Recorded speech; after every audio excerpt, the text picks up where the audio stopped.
Kalau Sintayong itu SBY, selalu tetap yakin. Kalau Patrick Kluivert itu PK, pastikan kompak. Kalau Wah. John Hetman itu JH, Apa jadikan tuh? hebat Indonesia. Itu harapan saya. Woi. Waduh, gong banget ya.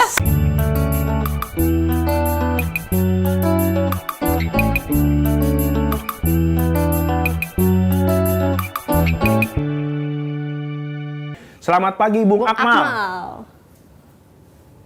Salam sepak bola. Salam sepak bola Bung sepak Akmal. bola, Bang Akmal. Langsung ada Garuda di dada. Betul. Sehat Bang Akmal?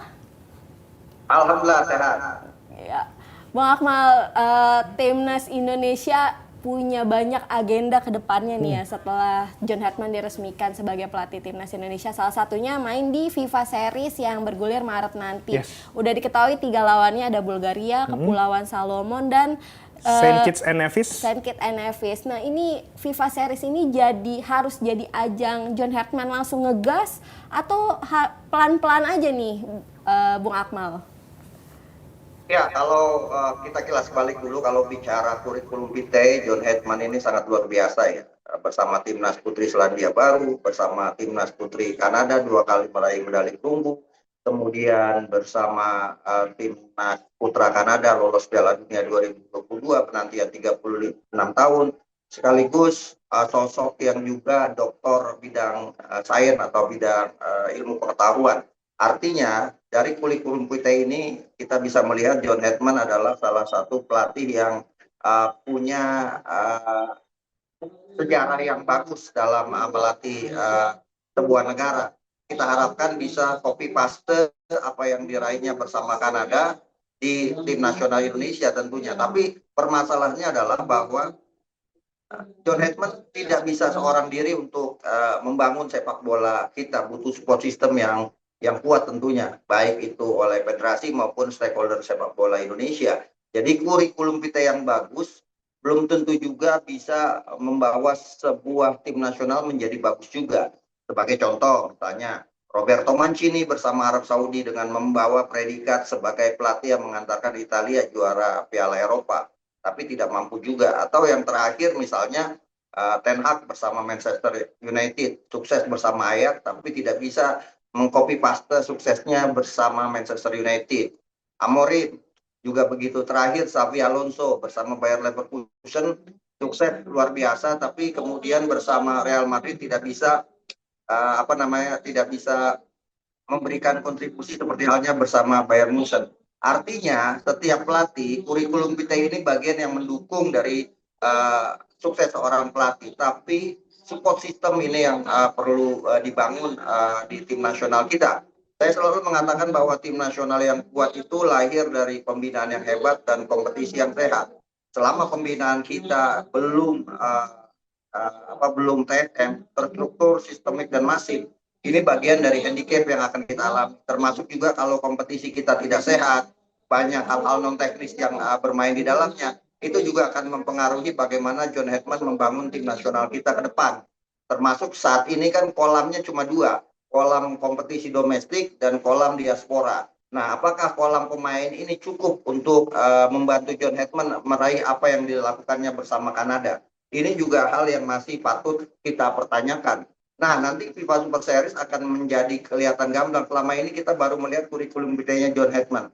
Nanti FIFA Series itu akan kelihatan sejauh mana John Hetman dalam waktu rentang 3 bulan dari sejak kontraknya 1 Januari 2026, 2 tahun ke depan, dan salah satu batu loncatannya adalah FIFA Series ini. Bagaimana dia bisa mengeluarkan semua kemampuan terbaiknya, baik dari filosofi bermain sepak bolanya maupun chemistry bersama pemain-pemainnya.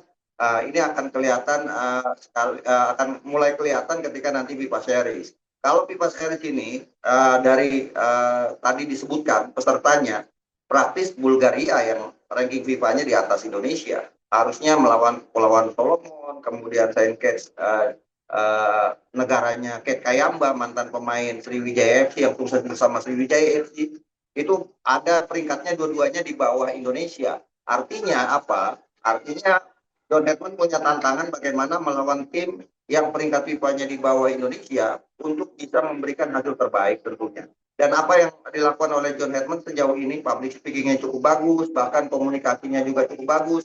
Dia sudah mulai berkomunikasi dengan kapten tim, dengan beberapa pemain, termasuk dengan pemain Persib, Beckham Putra. Bahkan Beckham waktu itu menjanjikan tonton saya melawan Persija, dan akhirnya Beckham mencetak gol kemenangan Persija. Artinya apa? Artinya John Hedman sudah mulai memetakan,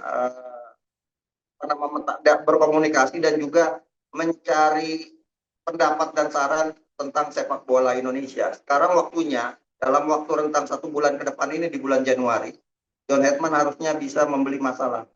Artinya apa? Artinya dia memetakan masalah sepak bola Indonesia untuk kemudian bulan ke depan, bulan Februari, menyiapkan kerangka tim, dan bulan Maret akan main di FIFA Series. Kalau di FIFA Series ini ya tantangannya adalah di sini akan kelihatan sejauh mana John Hedman bisa dengan cepat membangun chemistry bersama para pemain Indonesia. Kenapa? Saya ingin katakan bahwa kita tidak bisa berekspektasi terlalu tinggi seperti halnya John Hedman bersama Kanada meloloskan Kanada lolos Piala Dunia 2022. Kita juga harus realistis. Kondisi sepak bola kita ini berbeda dengan Kanada. Walaupun dari sisi jumlah penduduk kita lebih besar dari Kanada. Nah, apakah John Hedman bisa menduplikasi apa yang dilakukan di Kanada dengan di Indonesia? Ini masih akan dibuktikan nanti di FIFA Series pada Maret nanti. Ngomongin tentang FIFA Series, kita penasaran nih, sebenarnya ada bocoran nggak sih, Bung Akmal, FIFA Series ini formatnya seperti apa nantinya, Bung Akmal? Ya, FIFA Series ini sebenarnya sangat menguntungkan Indonesia dalam hal mencari lawan uji coba ya. Dan ini tentunya akan berpengaruh pada ranking FIFA, karena ini bagian dari agenda. Sebenarnya ini adalah FIFA Matchday yang dibuat sebagai sebuah turnamen. Kita akan bermain 3 kali tentunya, melawan Bulgaria, melawan Solomon, dan St. Kitts Davis. Artinya apa? Artinya ini akan sangat berpengaruh pada ranking kita. Kalau melawan Bulgaria yang peringkat 88, kita misalnya bisa menahan imbang mereka, kemudian menang melawan Solomon dan Davis, ini akan ini akan menjadi catatan bagus tentunya buat John Hedman. Artinya dia memberikan kesan pertama yang begitu menggoda buat sepak bola Indonesia, dan nantinya tentunya modal ini akan bisa digunakan laga yang menurut saya Piala Dunianya Indonesia. Apa itu ya? Piala AFF pada bulan Juli 2026 nanti. Tidak ada alasan lagi misalnya kita kekurangan pemain, tidak alasan lagi kita tidak bisa menggunakan pemain-pemain terbaik kita, karena di bulan Juli nanti kompetisi semua negara sedang libur, sehingga kita tidak ada lagi alasan bahwa kita tidak bisa membawa pemain dengan alasan karena bukan FIFA Matchday. Karena ini yang jadi alasan AFF pindahkan jadwal Piala AFF dari Desember ke bulan Juli, dengan tujuan agar seluruh negara-negara di ASEAN menurunkan tim terbaiknya. Jadi FIFA Series ini adalah milestone atau batu loncatan buat John Hedman, dan target sesungguhnya menurut saya ada di Piala AFF nanti, karena dari sejak Piala AFF digelar pada 1996, kita ini hanya spesialis runner up, 6 kali runner up. Artinya kalau John Hedman misalnya bisa membawa Indonesia juara Piala AFF untuk pertama kalinya, ini akan membuat namanya setidaknya meninggalkan legacy pertama buat John Hedman, yang kemudian pastinya membuat publik sepak bola Indonesia senang dengan hasil yang didapatkan ini. Tapi kalau gagal, ini akan ada turbulensi pastinya buat John Hedman, karena pastinya publik menginginkan bahwa ada hasil, ada KPI yang didapat oleh John Hedman ketika menangani Indonesia di Piala AFF nanti. Bung Akmal, bicara soal adaptasinya John Hedman nih nantinya di dalam melatih timnas Indonesia. Ini kira-kira menurut Bung Akmal perlu diberikan waktu seberapa lama sih? Yes. Apa harus memberi cepat atau bisa 1 tahun, 2 tahun? Kalau menurut Bung Akmal gimana?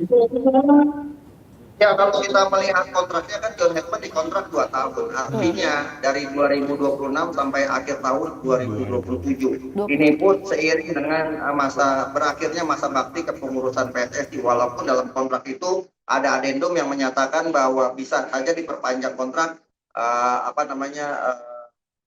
tahun ke depan lagi, kalau hasilnya tentu berdasarkan evaluasi cukup memuaskan buat sepak bola Indonesia. Nah, kalau kemudian waktu yang diberikan memang tidak lebih singkat dari Patrick Kluivert ya, yang sedang menggantikan Sintayong, tapi sedang kita dalam fase bermain di babak ketiga kualifikasi Piala Dunia 2026. Nah, John Hedman ini kan memulai babak baru, artinya kita memulai dari tangga terbawah lagi. Istilahnya FPBU, kita mulai dari nol ya, untuk urusan prestasi, bukan untuk urusan teknik sepak bolanya. Urusan prestasi kita mulai dari nol, dimulai dari FIBA Matchday dalam bentuk FIBA Series, kemudian juga Piala AFF, dan nanti ujungnya adalah Piala Asia 2027. Nah, pastinya di Piala Asia 2027 ini adalah patokan sejauh mana John Hedman bisa memberikan sukses buat tim nasional Indonesia. Jadi berapa lama John Hedman punya waktu untuk menangani tim nasional Indonesia atau diberikan waktu? Yang berdasarkan kontrak 2 tahun. Tapi pastinya setiap event yang diikuti adalah ada KPI yang kemudian menjadi acuan Federasi Sepak Bola kita untuk melakukan evaluasi. Kalau kalian kecenderungan kontrak, target sesungguhnya atau target terbesar John Hedman ada di Piala Asia nanti pada 2027. Kalau sebelumnya Sintayong bisa membawa tim nasional Indonesia lolos babak knockout untuk pertama kalinya, artinya John Hedman harus punya prestasi di Piala Asia lebih baik dengan apa yang diraih oleh Sintayong. Nah, ngomongin tentang prestasi Sintayong, ngomongin juga tentang ramuan pemain-pemain. Kan kita tahu Bung Akmal, kemarin tuh ada pemain-pemain yang dipilih oleh Sintayong, yang ada juga pemain-pemain yang akhirnya nggak dilanjut bersama dengan Patrick Kluivert. Kayak Ada nama-nama Asnawi, Arhan. Ini apakah nama-nama ini yang kemarin secara historical berhasil untuk menjadi kocokan masuk di Piala Asia? Apakah nanti nama-nama ini juga akan ada perkiraan masuk juga di dalam skuadnya John Hedman? Dipanggil lagi ya? Yes. Ya, semua pemain punya kesempatan yang sama untuk masuk di tim nasional, baik itu yang sudah pernah ada di era Sintayong, yang ada di era Patrick Kluivert, maupun sekarang di eranya John Hedman. Bahkan ada potensi juga hadir pemain-pemain baru di era John Hedman tentunya. Jadi begini, setiap pelatih itu punya filosofi sendiri, punya strategi sendiri, punya standar-standar pemain sendiri yang pastinya disesuaikan dengan taktik dan strategi yang dimiliki. Saya ingin menggambarkan begini. Luar biasanya Eden Hazard bersama Chelsea. Tapi ketika pindah ke Real Madrid, ternyata Eden Hazard jadi cadangan. Atau dalam konteks sepak bola Indonesia, Ilham Jaya Kusuma pada 2002, dia adalah pemain terbaik Liga Indonesia dan juga top scorer Liga Indonesia. Tapi ketika itu, pelatihnya adalah Ivan Kolev, tapi Ilham Jaya Kusuma yang punya 2 label pemain terbaik dan top skor tidak dipanggil sama sekali. Kenapa? Karena mungkin tidak sesuai dengan strategi atau filosofi bermain yang diinginkan oleh pelatih Ivan Kolev. Namun ketika Ivan Kolev diganti dengan Peter Wade, justru di situ Ilham Jaya Kusuma masuk sebagai pemain. Nah, hal ini kan sama misalnya di era Sintayong, Asnawi, Arhan Pratama masuk dalam skema Sintayong. Di era Patrick Kluivert tidak masuk. Tapi di era Sintayong, Stefano Lillipali dan juga Marco tidak masuk ke skemanya Sintayong, tapi masuk ke skemanya Kluivert. Nah, di era John Hedman, artinya bukan mustahil Asnawi dan Pratama Arhan akan masuk. Tapi bukan mustahil pula dia juga tidak akan masuk dalam skemanya John Hedman. Jadi kita serahkan semuanya pemilihan pemain dalam hal ini sebagai hak prerogatif pelatih untuk menentukan sesuai dengan SNI, Standar Nasional Indonesia, atau SNJ, Standar Internasional John Hedman, gitulah. Apalagi kemudian di dalam sesi press conference, John Hedman juga sudah menyatakan bahwa ada kemungkinan dia meminta untuk penambahan pemain diaspora, tapi yang grade A, gitu kan. Artinya apa? Artinya ada potensi pemain-pemain baru, baik itu di eranya Sintayong maupun di eranya Kluivert yang tidak dipakai, bisa juga dipakai oleh John Hedman, atau sebaliknya yang dipakai oleh Sintayong dan juga yang dipakai oleh Patrick Kluivert tidak dipakai di skemanya John Hedman. Jadi itu hal yang biasa dalam sepak bola ya. Jadi pemain bintang sekali berapapun kalau kemudian tidak masuk skema pelatih, maka besar kemungkinan dia tidak akan masuk dalam daftar pemain yang dipanggil. Jadi kita serahkan sepenuhnya hak pemilihan pelatih kepada John Hartman dengan harapan tentunya ada progres dan peningkatan penampilan baik itu di era Sintayong maupun di eranya Patrick Kluivert. Nah, Bung Akmal, ada kabar juga nih John Hartman akan bertolak ke Eropa menemui para pemain diaspora pada bulan ini sampai Februari nanti. Nah, dalam lawatannya ke Eropa ini, apakah ada kemungkinan dia juga melakukan pendekatan ke beberapa calon pemain naturalisasi timnas Indonesia yang udah dilirik-lirik nih? Dan apakah para pemain yang tadinya sempat mengurungkan niatnya untuk membela timnas Indonesia, kayak kabarnya Pascal Struijk yang lebih memilih akan fokus ke timnas Belanda, ini akan jadi tergiur untuk luluh untuk membela timnas Indonesia nih, Bung Akmal? Ya, kalau kita lihat sekarang kan pemain kita yang main di Eropa di level kompetisi elit kan Inggris, kemudian Spanyol, Itali, Jerman dan Prancis. Dari kompetisi elit kan cuma 4. Yang pertama Emil Audero, kemudian Jay Inces yang main di Serie A Italia, kemudian ada Kevin Verdong yang bermain di Prancis, kemudian ada bek kita Messilgers yang main di Belanda. Terbatas ya untuk pemain-pemain yang levelnya mungkin berbeda dengan Kanada. Kanada kan punya pemain misalnya Davis yang bermain di Real Madrid, kemudian di Bayern Munchen. Mereka punya pemain-pemain yang bermain di Liga Top Eropa dengan jumlah yang sangat banyak. Sementara kita terbatas. Bahkan banyak pemain diaspora kita yang kemudian akhirnya pulang kampung ke Indonesia kan. Ya ada misalnya Tom Hay, Eliano Ryder, kemudian Rafael Struijk, Jan Schreven, bahkan dengar kabar dalam waktu dekat ini Ivar Jenner akan kembali ke tanah air Indonesia. Artinya apa? Artinya ingin saya katakan bahwa saya dari dulu mengatakan bahwa sebenarnya proses naturalisasi yang dilakukan oleh tim nasional Indonesia ini delusional. Mereka pastinya ingin mengambil opsi pertama bermain di negara mereka. Misalnya yang dari Belanda ya dengan Belanda, dari Italia seperti halnya dengan Emil Audero. Jadi kalau kemudian mereka sudah tidak masuk opsi pertama, maka mereka mungkin ambil opsi kedua, membela sebuah negara yang memberikan hak untuk menjadi warga negara seperti halnya Indonesia. Itu kan juga yang dilakukan oleh Emil Audero. Sebelumnya dia sangat yakin untuk main di tim nasional Italia, tapi kemudian setelah kesempatannya tidak dapat, baru kemudian pindah menjadi pemain tim nasional Indonesia. Hal sama juga dengan Messilgers atau beberapa pemain lainnya. Jadi selama ini menurut saya naturalisasi itu delusional yang sejatinya pada akhirnya dalam tanda kutip saya ingin katakan bahwa kita ini opsi kedua untuk kemudian menjadi pilihan pemain-pemain yang akhirnya memilih tim nasional Indonesia. Karena itu memang akan membuat tugas yang sangat berat, misalnya buat John Hartman yang mengatakan bahwa akan mengambil grade A. Tapi saya ingin mengkritisi soal naturalisasi ini. Kita udah 35 pemain termasuk tim nasional putri yang dalam rentang 2 tahun dinaturalisasi menjadi warga negara Indonesia. Harusnya ini juga dievaluasi sejauh mana peran pemain diaspora kita ini terhadap peningkatan kualitas tim nasional kita. Sehingga kemudian ke depan kita kalaupun kita mau melakukan naturalisasi pemain, maka naturalisasi yang dibutuhkan adalah yang sesuai dengan kebutuhan tim. Sehingga kemudian tidak ada turbulensi di dalamnya. Saya ingin mengatakan itu kenapa? Karena belakangan sudah mulai ada turbulensi. Kita banyak pemain belakang yang sampai akhirnya pemain-pemain naturalisasi kita dalam tanda kutip ya ada kekecewaan yang pada akhirnya tidak membela tim nasional, misalnya Elkan Bagot atau kemudian sebelumnya Messilgers beberapa kali tidak memenuhi pemanggilan pemain tim nasional Indonesia. Artinya juga ingin saya katakan, mau sampai kapan kita naturalisasi? Nah ini adalah PR terberat buat federasi. Jadi bukan cuma sekedar kita mengontrak John Hartman, tapi PR federasi adalah bagaimana kita membangun regenerasi tim ini lewat sebuah produk yang kita ciptakan sendiri dari kompetisi domestik, baik itu pembinaan usia mudanya maupun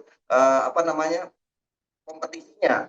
Misal nanti kualifikasi Piala Dunia 2030, nama Joy Palupesi, Tom Hay, kemudian Jordi Amat, Mas Andy Wolf, sudah di atas 35 tahun. Artinya sudah melewati fase usia produktif. Apakah kita akan terus melakukan naturalisasi?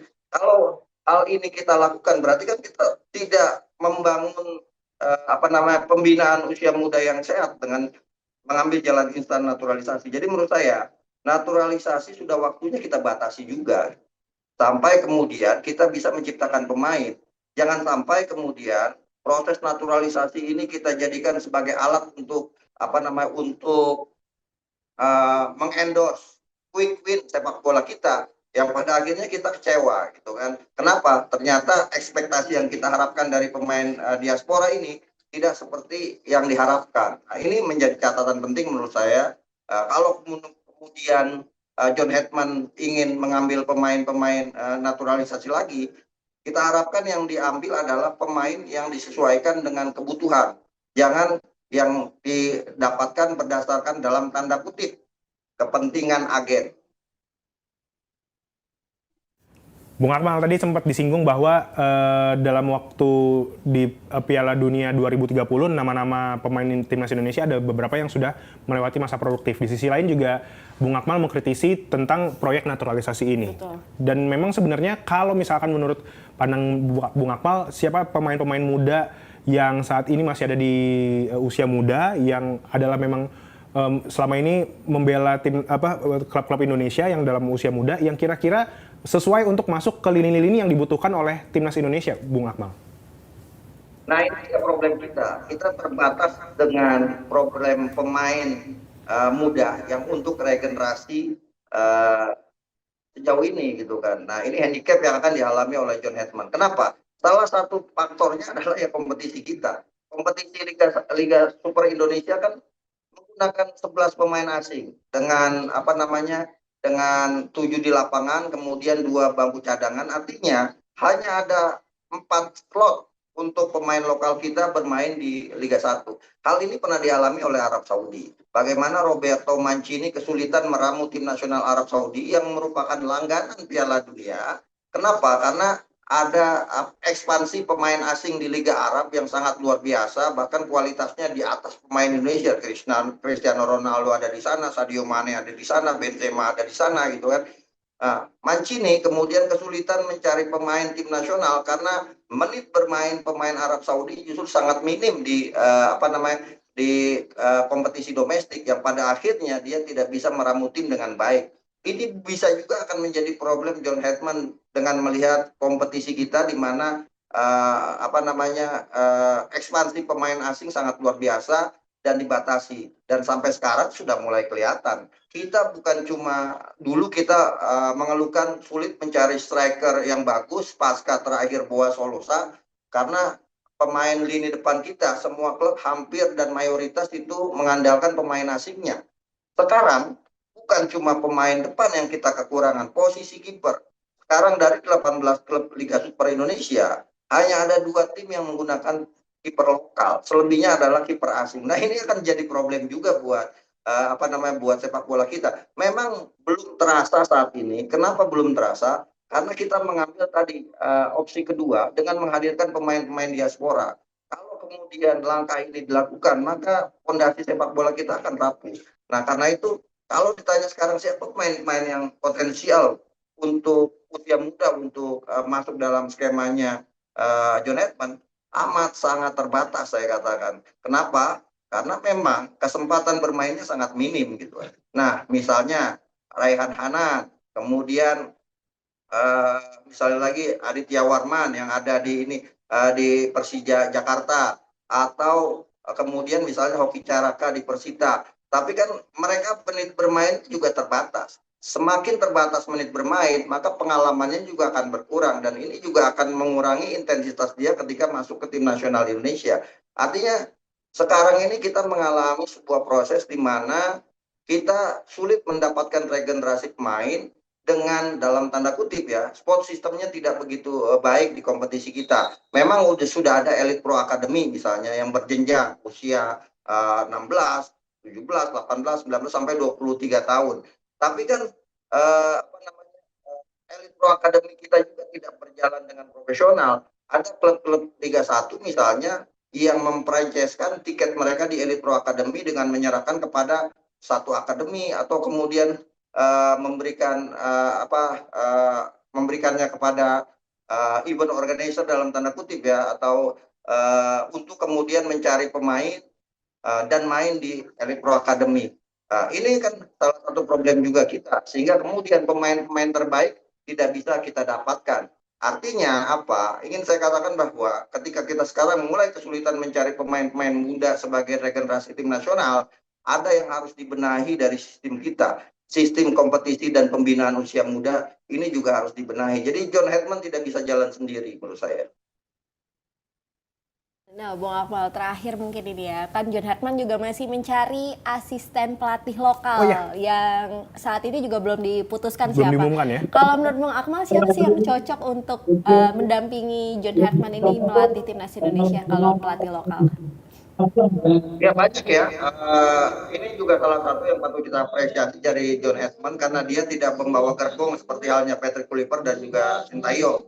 Tapi Sintayong juga masih melibatkan pelatih lokal. Artinya John Edmond hanya menyertakan satu pelatih fisik yang dia bawa untuk mengangkat fisik pemain Indonesia. Selebihnya dia akan mencari asisten pelatih lokal yang diharapkan bisa mendapatkan ilmu kepelatihan secara secara langsung, learning by doing di tim nasional Indonesia. Kalau bicara nama-nama, saya ada nama-nama senior yang bagus dan potensial, misalnya Pak Rey Usaini yang merupakan pelatih yang timnas mengantarkan U16 juara Piala AFF. Atau di generasi setelah Pak Rey Usaini ada Bima Sakti, ada Kurniawan Dwi Wilanto, ada Zulkifli Syukur. Saya pikir mereka punya kesempatan yang besar untuk kemudian mendampingi John Hetman sebagai asisten pelatih, dan kita harapkan mereka juga bisa mentransfer ilmu yang dimiliki oleh John Hetman. Tinggal bagaimana John Hetman melakukan fit and proper test terhadap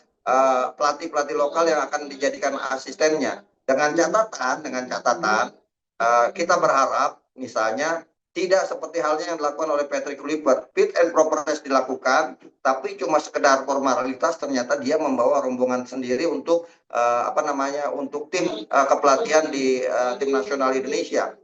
Nova Arianto juga bagian dari, kemudian nanti bisa jadi bagian dari tim kepelatihan dari John Hetman dengan catatan dia menangani tim nasional U20 kan, ya seperti hal yang sudah dilakukan oleh atau diputuskan oleh PSSI. Jadi harapan saya adalah bahwa pelatih kelompok umur dengan staf kepelatihan di tim nasional senior itu bisa bersinergi dengan filosofi yang sama, sehingga nantinya filosofi yang sama itu kemudian bisa memudahkan tim nasional senior untuk meramu tim sesuai dengan filosofi yang kita miliki saat ini. Dan saya pikir John Hetman pastinya sudah mulai mengukur siapa saja asisten-asisten pelatih yang akan mendampingi. Tentunya pastinya akan dapat masukan dari federasi terkait calon-calon yang sudah disiapkan atau siap untuk mendampingi John Hetman. Permasalahannya adalah kapan proses fit and proper test untuk menjadi asisten pelatih John Hetman itu akan dilakukan. Ini kan yang masih gelap. Tapi potensi pelatih-pelatih kita banyak. Kita sudah punya pelatih berlisensi AFC Pro itu sudah sekitar 34 orang. Yang sejauh ini justru tidak bekerja di klub. Karena mayoritas klub-klub di Liga 1 misalnya mengandalkan pelatih-pelatih asing. Hanya Maluku United yang menggunakan pelatih lokal.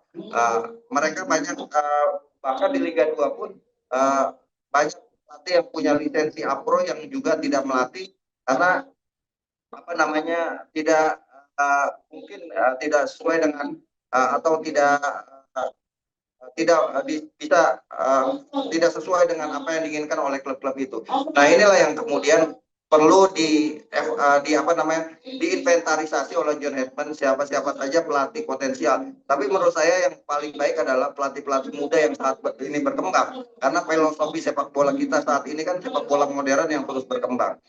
Pelatih-pelatih muda ini kita harapkan bisa kemudian jadi pendamping John Hetman, menyerap ilmunya dan kemudian mempraktekannya di level klub kalau nanti mereka melatih klub. Jadi kesimpulan dari saya gini, kalau Sintayong itu SBY, selalu tetap yakin. Kalau Patrick Kluivert itu PK, pastikan kompak. Kalau John Hetman itu JH, jadikan hebat Indonesia. Itu harapan. Gong banget ya. Sebuah Statement akronim, yang gong banget ini. Kita doakan semoga benar-benar JH jadikan Indonesia hebat. Hebat, betul. Baik, terima kasih Bung Akmal Terima obrolannya kasih banyak, pada Bung pagi hari ini. Akmal. Bisa Betul. melihat ke depannya John Hartman di Indonesia seperti apa. Betul. Terima kasih Bung Akmal Sehat selalu, Bung Akmal. Yes, sehat terus. Salam sepak bola. Salam sepak bola. Stay updated. Info terkini masih banyak. Jangan lupa subscribe, like, dan share YouTube official OKZone. Dan selengkapnya ada di okezone.com.